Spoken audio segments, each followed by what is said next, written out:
I claw at Gladra's armored hand, trying to get a breath in to answer. Choking, I pull at her fingers with one arm as I hold the other away from her body, my tentacular soul fleeing down my arm to hide in my hand, outside her burning soul's reach. She caused this? Dazzle asks, hand moving to his sword. How? I don't have the faintest, Gladra growls. I didn't see her do a damn thing, but she somehow caused a full-on perception event. She even admitted to it. I don't know what that is. I managed to choke, prying a finger away from my throat. That, Gladra says, pointing to the scene of destruction where so much of the island is crumbling or outright gone. That is a perception event. And we, the Templars, exist to prevent them. She squeezes my neck harder, fury on her face. Put too much metal in one place? God notices. Fly too far? God notices. A war gets too big? God fucking notices. And he gets displeased. The last thing anybody needs is to displease motherfucking God. Templar Dazzle. Agreed, High Templar, he says coldly, drawing his sword. Oh, fuck. Is this how I go out? This? Not starvation, not being revealed as a necromancer, not getting mauled to death by a monster, but by some divine whim interpreted by a fanatic. I quickly look around for something I can do. Gladra isn't casting, at least not yet. She could be tired or restricted somehow. If I kill and reanimate a Templar or two, maybe they can. As Templar Dazzle raises his blade, Penelope steps in front of him, glowering dangerously. He halts in surprise as my teammate reaches up to grab my shoulder. As First Lady betrothed to Lord Erebus, Penelope intones, I grant this one my protection. A shocked silence settles over the camp. Dazzle lowers his sword. You would dare? Gladra hisses. This brat just killed 2 Templars. Penelope glances up at the other woman, somehow seeming simultaneously bored and deadly serious. No, I am quite certain that the Mistwatcher just killed 2 Templars, Penelope answers blandly. It's a shame the High Templar sent to escort us failed to predict her own god's whims, but that is hardly the fault of an ignorant child. She admitted to drawing its attention, so she caused the fucking perception event. Damn your protections, I am well within my rights to. I don't think she did, Penelope says, cutting her off. Vita has lived at least 12 years in Skyhope without a single perception event befalling the city. Remind me, please, how many perception events you have been involved with, First Lady Cthulhu. You stood right next to her. Anything that appeared to be looking at her could have just as easily been looking at you. The two stare each other down, Penelope smirking at the furious Templar as I continue to claw at my throat for breath. Release her, Penelope straight up orders. Or kill us both and hope your name covers for your crime. With a petulant sneer, Gladra throws me high into the air. I tumble head over heels a few times before landing with a crash, in serious pain but at least with nothing broken. I gasp for breath, hands clutched protectively around my throat. I'm going to go catch us new rations, the High Templar hisses, glancing my way briefly before stomping deeper into the forest. Penelope calmly walks over to heal me again, and the other Templars glower behind their helmets. Dazzle approaches us, sword thankfully sheathed. You declared your protections as First Lady betrothed, he notes. I did, Penelope confirms. We will, of course, need confirmation from the true Lord Erebus that he backs this decision.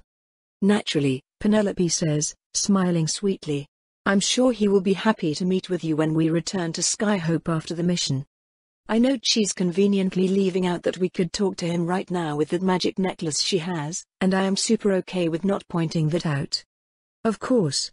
We will speak more then, Templar Dazzle answers. Do you intend to continue the mission? Our supplies have been destroyed.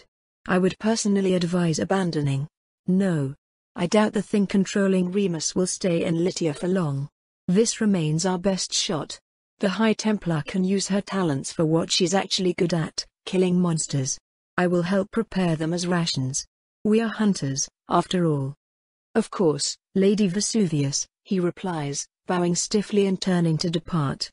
Templar Dazzle, Penelope calls as he leaves, if it pleases you, I would like to offer to pay bereavement to the families of the deceased on behalf of or in addition to the Templars. Out of my personal wealth, if necessary. He halts, then turns and bows far more genuinely. Thank you, Lady Vesuvius, he replies, departing again. I watch him go, taking a few shaky breaths. Thanks, I manage to choke out when we're alone.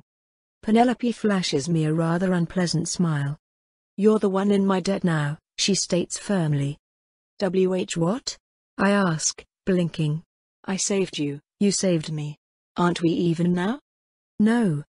She glances sidelong at me, her soul singing gleefully as her gaze seems to be full of nothing but disdain. You don't understand the gravity of what I just did. I put in a lot of work to wriggle out from under my fiancé's thumb, just to crawl right back under it for your sake. I frown, poking her in the belly right over where her soul rests. Liar. You're way too happy about this. She laughs, tinkling high notes in time with the action. Oh, I didn't say I wasn't happy. My family is always delighted to pull one over on Lady Cthulhu. Besides, you're going to help wriggle me right back out again, aren't you, Vita? Unless. I snort. Of course I'll help. You're not gonna need to blackmail me for that. She shrugs. I might. I blink. She's grinning like it's a joke, but in reality, she's dead serious. Something you want to, run by me, Penelope? Yes, but not now, she answers. We'll have to see if we survive Litia village first. Just as a heads up, though? She leans down to whisper, smiling sweetly. If your pet tries to reveal any more secrets, I'm killing it. I blink. Penelope, you can't just threaten to. Yes I can, she says, cutting me off. The slime is pushing its boundaries, seeing what it can get away with. You're just letting it. If you won't discipline your dog, I will. She's trying, I say, scowling. She's not a dog. She's a person in a shitty situation. And I'm sure you see so many parallels with yourself there that it's blinding, but I'm afraid I don't sympathize with a torturous puddle of sludge. Be happy I'm this tolerant. If it wants to survive, it will have to behave. Penta takes control, nodding my head once. Good, Penelope says. Now let's help the Templars and go back to marching. I want this all to finally be over with. I get up to follow her, feeling grateful and more than a little overwhelmed. I have to resist my urge to send a tendril into her body and poke at the bubbly bits of her soul. I bet they're even more amusingly squishy than Penta's. It seemed uncomfortable for my poor friend, though, which is a shame. Soul hugs are even better than normal hugs. So, at least 12 years, huh? I say, playfully squinting at her. I don't have any exact way to determine your age, and it's certainly possible that starvation is why you are stunted. However, it seems less likely than the idea that you are simply wrong. I scowl, but don't argue. This time. What did you do, anyway? I ask. With the I grant this one my protection stuff? I hired you, basically. Templars possess the right of adjudication on common folk, but by tying you to a noble house they must first submit an official inquiry, and, well, it gets complicated from there. Since Gladra is a noble herself, I had to use my fiancé's name to match her rank. The important part is that Gladra is no longer legally able to ask you as she pleases. I nod. Huh? Neat. I guess it makes sense that Templars can't just stab nobles whenever they feel like it. Wait, am I a noble now? No, Penelope says. You're my slave. What? Just legally, Penelope says, waving her hand dismissively. You're merely the property of my future house. It's not as though I intend to bind you in shackles and have you whipped. The position need not even be public. I frown. She says that, but if she revokes that protection I get incinerated by Gladra the fucking Annihilator. Well, I guess it's not like you couldn't get a Templar to kill me whenever you wanted before now. I relent. She looks back at me, smirking. There, see? That's the spirit. I'm quiet for a while as I walk behind her, dragging my feet back towards the ring of men and women that recently almost filleted me. Penelope. Do you think I actually caused that, perception thingy to happen? Why did the Mistwatcher do that? She sighs. Officially, no. It is the stance of House Erebus and, to my limited ability to declare it, House Vesuvius that you in no way participated, willingly or unwillingly, in obtaining the direct attention of the Mistwatcher. I feel like there's a but. But you and I are going to talk about that later. In private. For now, just stay stay away from the damn edge, Vita. Whatever just happened should not have happened. I've heard of the Mistwatcher batting at things flying between islands, but people just looking over the edge? Never. If it was anyone else, I'd be supremely confident that Glavra was foisting the blame, but... well, we'll have to make sure you cross over to Lytia while the mists are up, I suppose. I tilt my head. What do you mean crossover? She doesn't answer my question just then, but soon enough the Templars and us return to walking. Dazzle and Gladra get back in their silence bubble, talking most of the way there without removing their helmets. It's pretty obviously about me. I can't help but regret how horribly suspicious Penta and I have been acting, but I suppose it wouldn't have mattered much. That tentacle would have come all the same, right? I guess it might not have. I don't have the slightest idea why the Mistwatcher tried to kill me. Maybe it can tell I stole its food? Why would it care, though? It's just making my soul nice and plump for when I die. Maybe I'm fucking with the afterlife after all, and it's pissed about that. I shake my head. No way. I can't believe it. Besides, it just smashed someone's soul into splinters. It clearly doesn't matter to the Mistwatcher if it gets someone's spirit intact. I wiggle my tendrils in indignation. Stupid giant Mistwatcher. Dumb soul glutton. Roscoe eating jerk. Leave some souls for the little gals, huh? More days pass. With Penelope there to treat meat and Gladra able to take her frustrations out on the local fauna we're not wanting for food, at least. I wonder why the city doesn't just send Gladra to burn down all the forests. Do they grow back too fast? Is she always busy? Or will even the Annihilator die if she tangles with some of the stuff deeper in? I'm not sure I want to think about that. We're almost there, Dazzle eventually announces. This is where we will make camp. Penelope, Vita, you two go on ahead alone. We don't want to risk Lytia noticing we're here and blowing your cover. Thank fuck. The emotional exhaustion of being around a bunch of angry Templars is worse than the physical exhaustion of walking all this way. 3 days, High Templar Gladra calls after us. Be out of Lytia by the night of the Weeping Isles. If you're not back by then, I'm torching the place. I gulp and nod at her. Penelope and I gratefully excuse ourselves, heading out and up over a hill. As we crest the top, it's easy to see what must be Lytia village. With buildings constructed mostly of wood instead of stone or clay, the village is about half farmland, the rest all gardens and houses.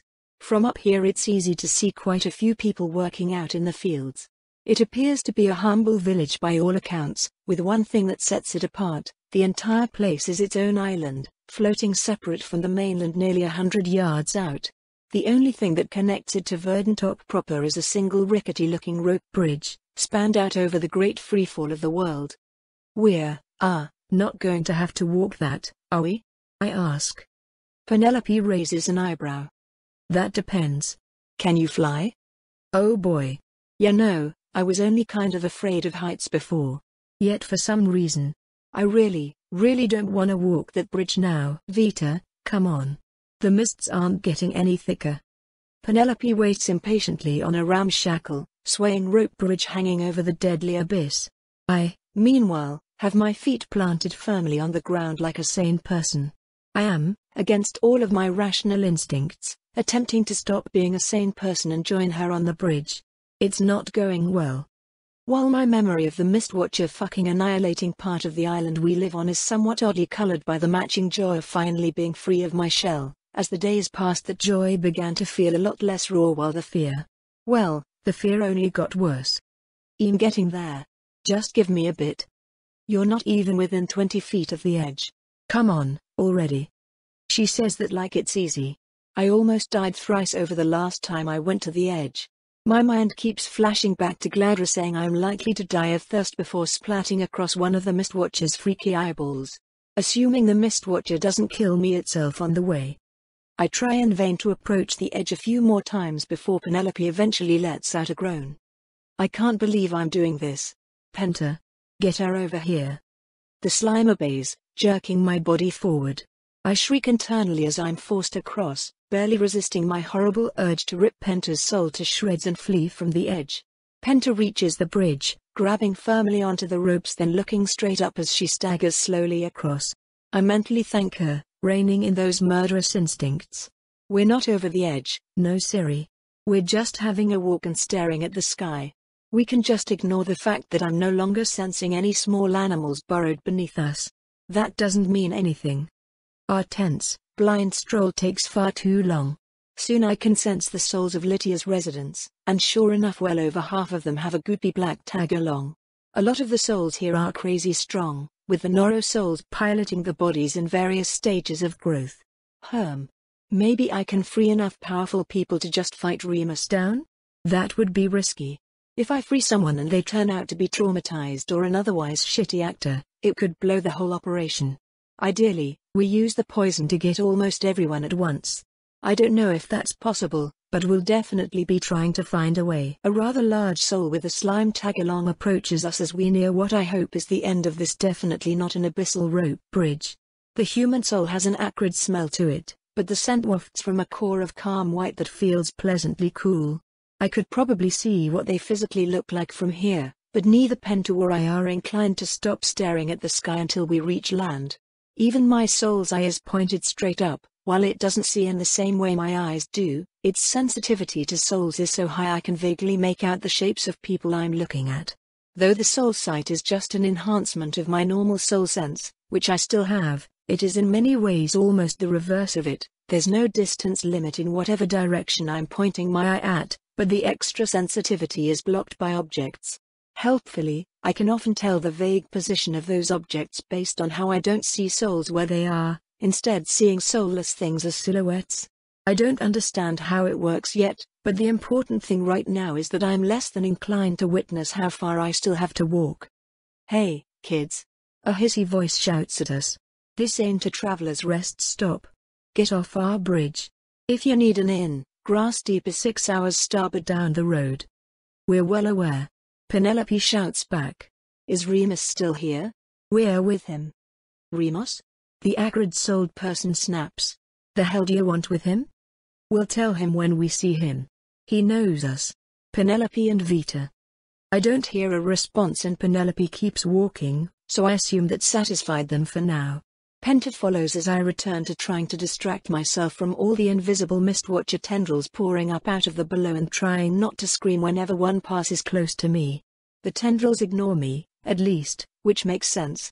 They've always been there, and while I could feel the one that touched me back when Roscoe was tragically and brutally slain, I could never see them until now. Even suspended over the edge, the mists protect me from the fullness of that godly creature's gaze. Eventually, blessedly, we make it back onto land. I collapse to the ground as Penta relinquishes control of the body to me, hands and knees on the ground. Don't got legs for the sky, do you, kid? That hissy voice asks, amused. I look up with my meat eyes, glowering at the powerful, slime-infested person above me. The person with the white, bitter soul is surprisingly short, only a few inches taller than me. They wear a huge jacket with a comically oversized collar, covering the lower half of their face. Though it's a simple dun material, there doesn't seem to be a single inch of space without some kind of pocket. From their salt and pepper bowl cut and partially covered face, I can't tell their gender, but I can guess that they're about Remus's age. Their soul isn't much weaker than him either, but I can probably kill the slime. It feels new, still being mostly sticky black rather than taking on the traits of the host. If you could sense the kind of shit this body can, you wouldn't want to look down either, I answer, glowering up at them. They raise an eyebrow. I don't have time to explain before I spot Remus running towards us. Vita. Penelope. He calls to us, smiling broadly. What are you two doing here? I thought I told you to stay in Skyhope. Despite our insubordination, he seems quite happy to see us. Security got obsessively tight because of Hiverrock, Penelope half lies. Templars were everywhere. We thought it wise we meet you here before something unexpected caused suspicion. Ah, damn, Remus curses. Well, good thinking. And good timing, actually. We were going to set out to retrieve you soon anyway. This saves us a trip. How have the two of you been faring? Any trouble on the road? I've been doing all right, Pops. I answer, injecting as much cheerfulness into the statement as I can. Part of the road was fucking exploded up port from here. Just. A whole chunk of the goddamn island was gone. Didn't have much trouble going around, though. Saw that, the short hissy person comments. It was a perception event. No idea what caused it. Maybe some ironic metal merchant with more money than sense? I hope not. Metal is precious enough without fools losing it, Remus says firmly. Though the debris didn't reach Lytia, and that's what matters. Anyway. Vita, Penelope, this is Song. They were formerly on my hunter team, before the others retired. Song, Penelope and Vita are my hunter trainees. They're a lot like us in other ways as well, so I hope you all get along. Now I understand, Song nods. Should to meet you two, then. These gals are how we'll find the others. Correct, Remus says, smiling. Vita's scouting talent lets her sense things through objects. With her help, we can hopefully track down the rest of our kin and rescue them from the forest. I've been working on my range the whole way over, Pops. I brag, saluting. I can feel things even further away, plus more if there's nothing in the way. Oh, that's wonderful, Vita. To my surprise, Remus pulls me in for a one-armed hug, not unlike Lynn and Rowan often do. I guess. That makes sense. He thinks I'm his daughter. Thinking about that, I feel a pig growing in my stomach. What role did Song play on your hunter team? Penelope asks Remus curiously, fishing for information. Ranged combatant and poison expert, Remus explains. It's a pain in the ass getting field rations from anything they kill, but no one is better to have against a monster outside your weight class. Poison expert? Fuck. It's a good thing Penelope asked. We'll probably need to kill that Nora before we try anything. We can't risk Remus getting suspicious here, though. Maybe I can get them alone? To be honest, I'm not fully confident I can perform up to my host's full skill level yet, Song whispers to us. I believe I'll be able to perform adequately enough to reach the forest depth you last saw our brethren, though. You'll do fine, Song. Remus insists. Come on, Vita, Penelope. We should introduce you to the others. Are they all my siblings? I ask hesitantly. I feel at least 20 other slimes around the village, which seems like a lot of kids to make in less than a month. There could be even more out working the fields. Lytia is pretty darn large. Siblings, nieces, nephews, etc., Remus answers. We've been spreading as fast as we can, which is easy enough with Lytia's overabundance of food. Penta steals control just long enough to prevent me from shuddering. Nora are terrifying. Are you planning to spread to Skyhope through the grain gate? Penelope wonders out loud, hand on her chin. I hope you haven't sent anyone through, yet. Now would be a dangerous time to expand. Grain gate? I ask. Lytia supplies a fair percentage of Skyhope's grain and produce, Vita, Penelope explains. Its position as an independent island makes it one of the safest places on Verdantop against monster attacks. When Volk acquired the territory, they invested a significant amount of metal into making a high-output dimensional gate between Skyhope and Vulca so that the goods can be transported quickly and safely. What? I protest indignantly. Why the hell didn't we just take that here, then? Penelope rolls her eyes. It's too small. We could get through it, but our hosts are far too large to fit. Leaving them behind would obviously not turn out well for us. Oh, so it's kind of like a larger river full, but still not big enough for a person. They can probably pour wheat grain and other things through, but not big stuff. Obviously, I don't make the comparison out loud. I'm a bit worried about Nora using that as an escape route and infiltrating the city that way, but by now the Templars probably have a death trap waiting for any of them that try it. As awful as the Templars' involvement is for me personally, it's a good thing we warned them. I don't have any plans for the grain gate, actually, Remus says. Other than continuing to use it for its intended purpose, anyway. Penelope raises an eyebrow. Really? Of course. Expanding to Skyhope would not only be a fool's errand, but it would endanger us all. We just need somewhere we can live as a people. Somewhere safe. Lytia is perfect because it's isolated enough and important enough to protect us if the worst should come to pass. Once we save everyone we can find, we can hide them all here. If we're somehow found out, well, they can't wipe out a place like Lytia lightly. Penelope and I ever so briefly share a look, no doubt thinking back on how Gladra had been casually considering melting this place. Unfortunately, Remus seems to catch that. What's the matter, you two? Do you disagree? Penelope, thankfully, is on the ball. Not entirely, but from my perspective as a noble I have some important caveats to add. The Council resents Lytia for possessing both economic importance and relative independence. They may very well authorize a purge in order to solve what they consider two problems, food shortage be damned. Remus scowls. That's utterly insane. Penelope takes a deep breath and sighs. Well, I suppose I don't entirely disagree. If our objective is safety, though, we should slowly start to make concessions regarding Lytia's independence. That will make the Council very happy, and reduce the likelihood of detailed investigations occurring here. Thank you for the advice. You seem to have calmed down considerably from when I last saw you, Penelope. It's good to see. You were right, Penelope tells him. Your plan is our best hope. It just took me a while to see that. Remus smiles, clearly quite pleased. The way Penelope so fluidly and naturally lies is kind of creepy. I'm more than happy to let her keep doing most of the talking. Lytia is constructed so most of its buildings are near the bridge entrance, with the farmland radiating out and away. It's therefore not a terribly long walk to the village proper, despite the impressive size of the island. That's kind of weird to think about. Verdantop is the name of our big island, but Lytia is still part of Verdantop, right? Or is it not? I'll ask Penta or Penelope later. Soon enough we make it to the village, and Remus sends Song to gather the other notable slimed folk, taking us all somewhere in town where we can talk freely.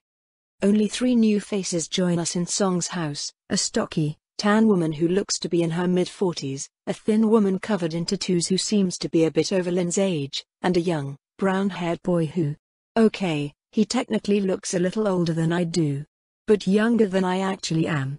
The boy and the stocky older woman appear to be related. They both have brown hair, brown eyes, and round faces. While the woman grins boisterously, however, the boy has a hollow expression on his face. You brought Melik? Remus asks the older woman, raising an eyebrow. Yes, she confirms. I followed your advice. He's one of us now. Remus smiles. I see. I'm glad. Vita, Penelope, meet Talene and her son, Melik. Talene was part of my old team, like Song. Our defensive expert and scout. The young lady here is Theodora, Lytia's most powerful metamancer. The lady with the tattoos, Theodora, nods her head politely, not saying a word. Wispy, tall, and pale-skinned on any part of her body not covered in drawings, she has an almost ethereal look about her. Her slime is one of the largest sold here, just after Remus's, and her host soul is a hard, blue ball with jagged, lightning-shaped patches of red glowing around it. The mother and son pair, meanwhile, each have souls that feel like rushing air, a gale force wind blowing towards their centers. The son's soul is small and flecked with black, while the mother's is large, yellow, and smells of fermenting grain. So, Vita, you can sense our kin in everyone here? Remus asks to confirm. Yep, I lie smoothly. You and the Talene lady even have a second in you, Pops. You've been splitting fast. He chuckles, nodding. Indeed. So then, we can start detailing our immediate plans. Although first I want to ask you, Talene, why bring Melik? Surely you're not suggesting we bring him to the forest with us. Watcher forbid it. She answers, laughing. No, nothing of the sort. He's young and new. But I want him to learn and see what we're doing here. Just a watch, so he'll be better prepared in the future. The young boy says nothing, but Remus nods in understanding. I see. Laudable. Well then, to begin. The meeting starts proper. I tune out from most of it. I have my own problems to think about. Here to help him, Remus has a learned mage, who'll be able to detect the Everfull if I try to use it. A poison expert, who might be able to notice if we slip them something. A woman whose power I don't know, but could be any sort of potential threat since Remus introduced her as a scout. Then, finally, the wildcard. Her kid. Melik, whose ass I just covered hard. Because unlike what his infected mom just claimed, he doesn't have an aura in him.